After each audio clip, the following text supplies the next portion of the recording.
episode together, and I know it's just gone by so fast, but I think this episode is definitely going to get some attention. I think this is going to be something that people are going to easily be able to kind of commiserate over. Just because we are talking today about local, state, and federal policies and procedures that negatively affect small businesses. And we've seen some of this play out in the PPP loans and all this other stuff. And, my husband and I have talked about it. But you mentioned that these policies can harm small businesses. I was just wondering if you could give me kind of an example, because humans love stories and stories are what they remember. Okay, no problem. So we all know about the PPP situation and the debacle, so I'm not going to bring that up just yet. But I am going to share back in January of 2018, I got a parking ticket on my bus on Pretty Mobile. I got a parking ticket on Pretty Mobile, and the parking ticket had an error. So the parking ticket didn't, it was the wrong tag. They had the wrong expiration date on the ticket. They said my tags were expired and they weren't.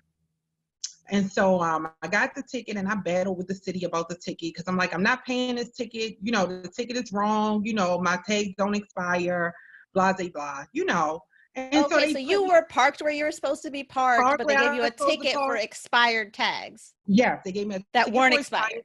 That weren't expired. Yes. Okay. So, and I'm like, no, now this, the ticket, by the time I had realized it, the ticket had, get all of those fees. So it was like hundreds of dollars. So I'm like, no, I'm not paying this, and they were like, well, in order for you to fight it in court, you got to pay the ticket first and then you can go to court.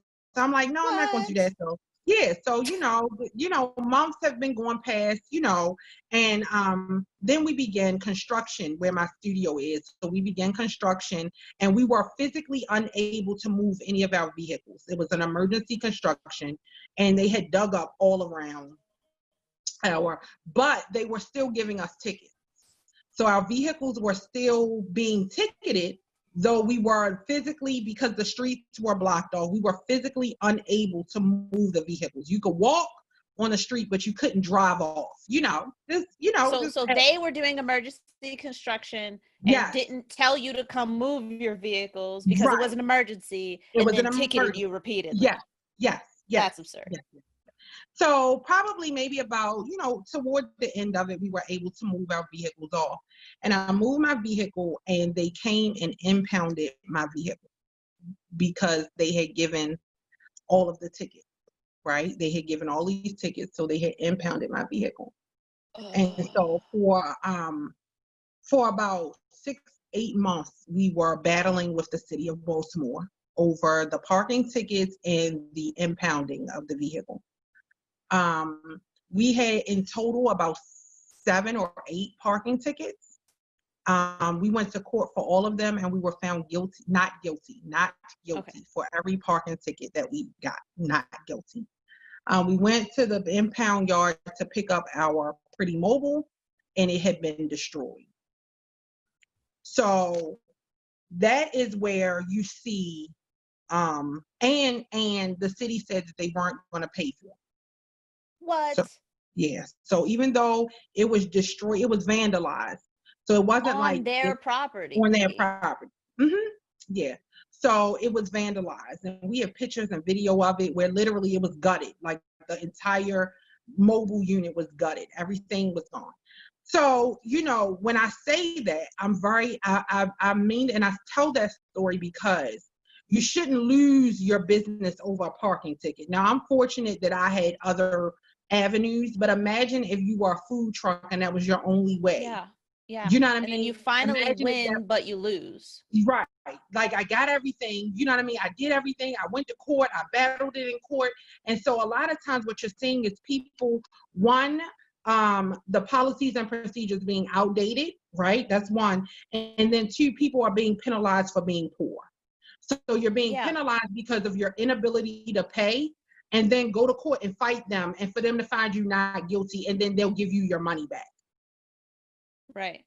So But this is obviously not paying for your vehicle, which wouldn't have been right, destroyed if there hadn't right, been a technicality in the first place. right. And then when Yeah, you look at today's technology and how fast it can move and how I can call you from the middle of the desert, like yes, it does not make any sense at all that somebody couldn't easily check to see if your tags weren't expired or are, right, whatever from the system. right, right. There's no reason at all why that should have turned into a whole court thing. Like if you think about the ways that we use technology now, where we have drones in warehouses that can instantly scan a small, RFID tag on a pallet and Hmm. communicate that information all the way around the world. But you have to go all the way to court, wasting your time, everybody's time who's even in the Yeah. court space, just for you to be found not guilty, is completely absurd. It Hmm. sounds like some of these local, state, federal governments need to look at more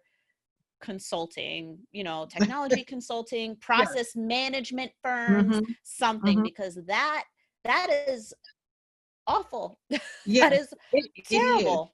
But a lot of small business owners are facing this. A lot of not just not just the citizenry, our community members, because it's happening to them as well. You know what I Yeah. mean? But small business owners, people are losing property and their livelihoods over technicalities like this. You know what I mean? Yeah. And some people can't bounce back from it. And so Right. that's what Yeah. we're seeing a lot of is we're seeing people, and okay, mine was a vehicle, you know what I mean? And so we still have to go to court about this vehicle. But imagine if you look, people are losing their homes, right? Yeah. In tax sales because they didn't pay their water bill. People are losing, homes and property because, you know what I mean? They weren't able to fix their property in a time frame that they, like it's Yeah. small things that we could work together to, really keep. And this is what's preventing a lot of, neighborhoods where people of color reside from passing along generational wealth to their families. You know what I mean? Yeah. Because if you're taking my home, that's something I could have passed down for generations to my family, and it could have continued to, bring us, be a source of wealth for us. For me, I lost a business, a piece of my business was gone, and then I couldn't market it. Like, I can't make money now because you took a piece of my business and you shouldn't have. And all you can say in the process is, I apologize. So these are the types of things that we're seeing. And it's not just like the PPP process exacerbated the challenges that many small businesses are facing. And when I say small businesses, guys, I'm not talking about that 500 or less, because that's the definition of a small business, is any business that's have 500 or less employees. Well, that could be an Under Armour. Yeah. You Yeah. know It what I mean? could. That could be, you know what I mean? Like you telling me that you're putting me in the same category as an Under Armour. You know what I mean? As a business that has 500 employees, and Yep. I am a solopreneur. For you to put us all in this whole, like, and they're all small businesses. No, that's apples and oranges. And that's another thing. That's another policy. That's another thing that we need to bring up. And we have to be willing to do the work and the advocacy required to highlight those types of things. Like you telling me, even a business that has 50 people, right? Like these PPP loans were available to businesses that had 50 or less, right? 50 or less employees. So if Shake Shack can get it, and so Shake Shack could get it, but but the mom and pop store on the corner couldn't. Right. Yeah. So And it's and like all the we have to, hotels, when you look at those yes, like hotels, and we have to think about that. We have to think about the definitions of small businesses. The fact that in real life, as if you think about doing your taxes, LLCs, sole proprietorships are basically pass-through organizations. Like yeah. it's basically you. Like Yep. so, there's no designation between your LLC and you. It's you. You are. It's just a pass through to you. Yeah, I mean, And so it's a shield. I'm trying to protect my house and stuff. Don't come from my right, house or anything yes. crazy. But yeah, that's But my thing absolutely is, right.